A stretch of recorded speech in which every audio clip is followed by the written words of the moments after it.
মৌসুমী বায়ু সক্রিয় থাকায় দেশের বিভিন্ন এলাকায় আরও কয়েকদিন বৃষ্টির প্রবণতা অব্যাহত থাকতে পারে। বাংলাদেশ আবহাওয়া অধিদপ্তরের পূর্বাভাস অনুযায়ী দেশের বিভিন্ন অঞ্চলে দমকা হাওয়া সহ হালকা থেকে মাঝারি বৃষ্টি অথবা বজ্রসহ বৃষ্টির সম্ভাবনা রয়েছে। কোথাও কোথাও হতে পারে ভারী থেকে অতি ভারী বর্ষণ।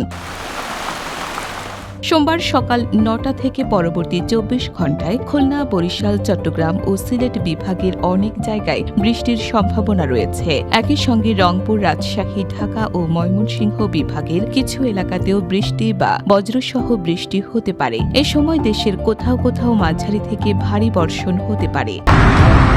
মঙ্গলবারও একই ধরনের আবহাওয়া অব্যাহত থাকার পূর্বাভাস রয়েছে। ময়মনসিংহ, বরিশাল, চট্টগ্রাম ও সিলেট বিভাগের অনেক জায়গায় এবং রংপুর, রাজশাহী, ঢাকা ও খুলনা বিভাগের কিছু এলাকায় বৃষ্টি হতে পারে। দিনের তাপমাত্রা সামান্য কমলেও রাতের তাপমাত্রায় বড় পরিবর্তনের সম্ভাবনা নেই। বুধবারও দেশের কয়েকটি বিভাগে বৃষ্টির প্রবণতা থাকতে পারে। রংপুর, ময়মনসিংহ, চট্টগ্রাম ও সিলেটের অনেক জায়গায় এবং রাজশাহী, ঢাকা, খুলনা ও বরিশালের কিছু এলাকায় দমকা হাওয়া সহ বৃষ্টি অথবা বজ্রসহ বৃষ্টির সম্ভাবনা রয়েছে।